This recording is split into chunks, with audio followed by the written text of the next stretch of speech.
It's a 2019 Acura TLX. I'm going to show you guys how to remove the driver's side mirror if you knocked it off or whatever at home.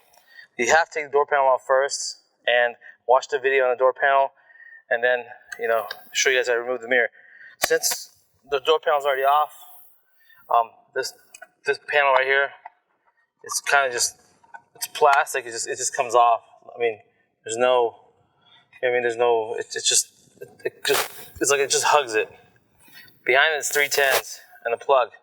I usually leave the plug on in case I do this and the mirror wants to fall. It doesn't completely fall.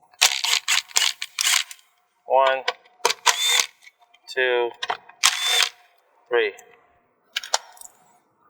Then I go ahead and just push the pin, pull that out. And just kind of wiggle it, and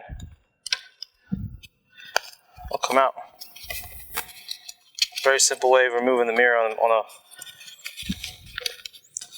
a 2019 Acura TLX.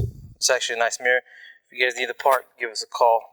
If you get a new one, you want to install it. Very simple. Just make sure that this piece goes back to this hole. These three line up to these holes, and then just tighten it from the back. Make sure you plug it in. And if you get the new mirror, I would count the wires. Make sure there's color codes and same as the original one you pulled off that's broken, so you don't. Maybe they move a wire from one year to another. Who knows? Just double check. That's how you remove and replace and install a side view mirror for a 2019 Acura TLX.